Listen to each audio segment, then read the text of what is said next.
What would you do if the person you love most was suddenly declared a burden to society? Someone the powerful wanted to erase? Would you obey, or would you risk everything to protect them? This is the story of one young man whose love and courage changed not just his life, but an entire kingdom. In a quiet mountain village lived Isamu, a poor but kind-hearted young man. He shared a modest home with his elderly mother. Their life was hard, filled with long days of farming on their small patch of land, but their bond made every struggle bearable.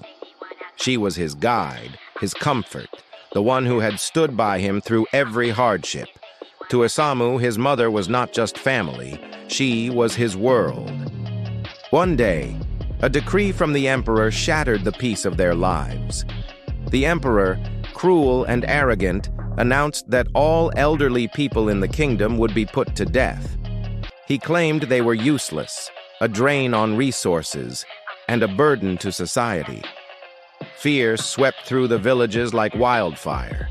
Sons and daughters trembled at the thought of losing their parents, but no one dared to defy the order. Isamu, however, could not accept it. His mother was not a burden. She was the reason he endured each day. Faced with an impossible choice, his heart decided for him. He would save her, even if it meant defying the emperor himself. At dawn, before the soldiers could arrive, Isamu lifted his frail mother onto his back and began the long climb up the steep mountain. He remembered an old, abandoned hut deep in the forest that could serve as her refuge. The path was harsh, his body ached, but his determination never wavered. What Isamu didn't realize was that as he climbed, his mother quietly snapped off small branches and dropped them along the trail.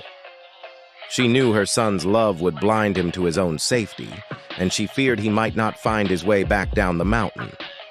Her hands bled and scratched as she broke the branches, yet she never stopped.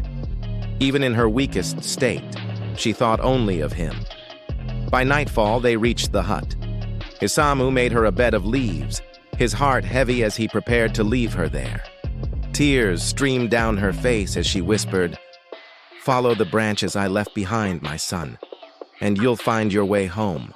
In that moment, Isamu noticed her bruised hands. His chest ached with both sorrow and gratitude. She was suffering, yet still she had been protecting him.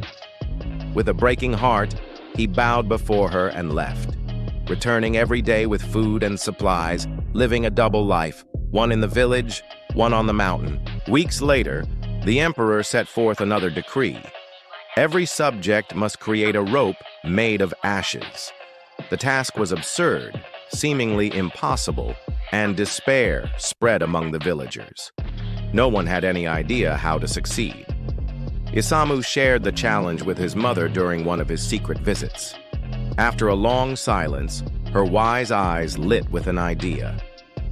"Make a rope of straw," she said softly, "then lay it on a flat stone and burn it slowly on a night without wind. The straw will vanish, but the ashes will keep the shape of the rope." Isamu followed her instructions and the next day presented the perfect ash rope to the emperor's men. Word of his success quickly reached the palace, and Isamu was summoned before the emperor himself. The ruler's eyes narrowed as he demanded, "How did you accomplish what no one else could?" Standing tall, Isamu spoke the truth. He revealed that it was his elderly mother who had given him the wisdom, and that he had hidden her in the mountains against the emperor's command. He expected immediate death for his defiance, but he could not betray her contribution with silence. The court fell silent. Then, instead of rage, a surprising expression crossed the emperor's face. His voice softened as he said, "Your love for your mother is greater than your fear of me. I once believed the old were useless, but today I see they hold the wisdom to solve even the hardest problems. They are not burdens, they are treasures."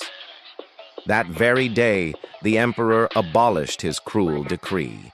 He promised to honor the elderly, to seek their wisdom, and to rule with greater compassion. And it was all because one son chose love over fear. Isamu returned to the mountain and brought his mother home openly, no longer needing to hide her. From then on, their modest cottage was filled not only with peace, but with pride. They had endured, and their bond had reshaped the heart of a kingdom.